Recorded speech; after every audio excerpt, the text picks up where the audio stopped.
दोस्तों, दूसरी आलमी जंग शुरू कराने का जिम्मेदार हिटलर को समझा जाता है, जबकि एक क्रिकेट मैच ना जीतने पर पूरी टीम को ही मौत के घाट उतार देने का वाकया भी इसी शख्स से मंसूब है। ताहम ये बात अक्सर अफराद नहीं जानते कि अपनी संगदिली और सख्तगिरी की वजह से मशहूर इस इंसान को भी किसी से मोहब्बत हुई थी और उससे भी कोई बेइंतहा मोहब्बत करता था। ईवा ब्राउन नामी लड़की जो 6 फरवरी 1912 को म्यूनिख में पैदा हुई, एक मुतवस्सत तबके से ताल्लुक रखती थी। ईवा पढ़ाई में जरूर दरमियानी सतह पर थी, मगर तैराकी और मुख्तलिफ खेलों के मुकाबलों में वो अव्वल आया करती थी। ईवा 17 साल की उम्र में हिटलर के सरकारी फोटोग्राफर हेनरिक हुफमैन के यहाँ बतौर असिस्टेंट फोटोग्राफर काम करने लगी। इनकी हिटलर से मुलाकात भी हुफमैन स्टूडियो में अक्टूबर 1929 को हुई, जब ईवा की उम्र महज 17 साल थी और हिटलर 40 साल के थे। ईवा तो हिटलर से मिलते ही उनकी दीवानी हो गई थी, जबकि दूसरी जानिब हिटलर भी कुछ ऐसा ही महसूस कर रहे थे।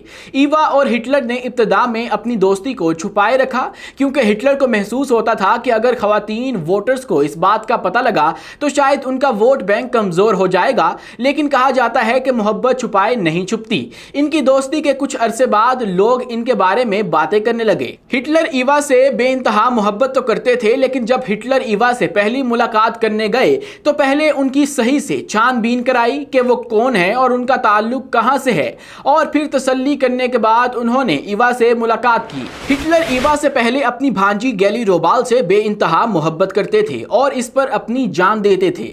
लेकिन 18 सितंबर 1931 को गेली रोबाल के इंतकाल के बाद हिटलर टूट से गए। इसके बाद वो काफी खामोश रहने लगे और ईवा को वक्त भी नहीं देते थे, ना इनसे मिलते थे। इस बात का ईवा को इतना सदमा पहुंचा कि उन्होंने 10 और 11 अगस्त 1932 को अपने वालिद की पिस्तौल से अपने आप को गोली मारकर खुदकुशी करने की कोशिश की, लेकिन खुशकिस्मती से वो बच गईं। हिटलर को जब भी इस बात का पता चला तो वो ईवा की जानिब और रागिब हो गए और उन्होंने ईवा से ये वादा किया कि मेरा सारा वक्त अब से तुम्हारा होगा। हिटलर ने ईवा की मोहब्बत में 1933 में ईवा के लिए ओबर सैल्जबर्ग के पहाड़ों पर एक आलीशान घर खरीदा, जिसकी 1934 में मुरम्मत शुरू हुई और 1936 में वो एक खूबसूरत महल और हिटलर की मोहब्बत का सबूत बन गया।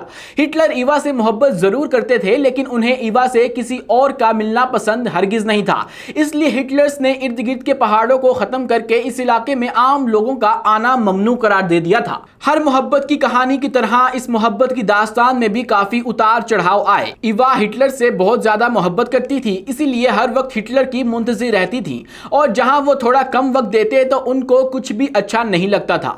इसी वजह से जब हिटलर अपने सियासी मामलात में मसरूफ हो गए तो ईवा ने 1935 में एक बार फिर नींद की गोलियां खाकर खुदकुशी करने की कोशिश की, लेकिन शायद ईवा और हिटलर का मिलना किस्मत में ही लिखा था। इसी वजह से ईवा फिर बच गई। 1936 में हिटलर और ईवा एक साथ हिटलर की रिहाइश का बर्गोफ में रहने लगे। हिटलर को ईवा इसलिए भी पसंद थी कि उनका सियासत से कोई ताल्लुक नहीं था। जब हिटलर मसरूफ होते और ईवा से दूर हो जाते तो ईवा हिटलर को खत लिखा करती, जिसके जरिए दोनों एक दूसरे से बात करते थे।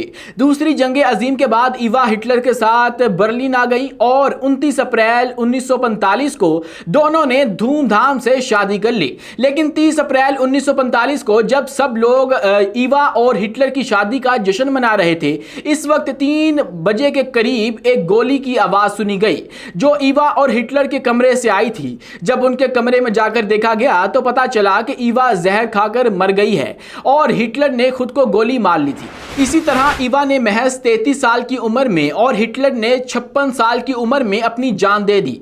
ईवा और हिटलर की शादी तो कुछ घंटों की थी, लेकिन उनकी मोहब्बत हमेशा के लिए अमर हो गई। तो दोस्तों, कमेंट सेक्शन में अपनी राय का इजहार लाजमी कीजिएगा कि आपको ये लव स्टोरी कैसी लगी।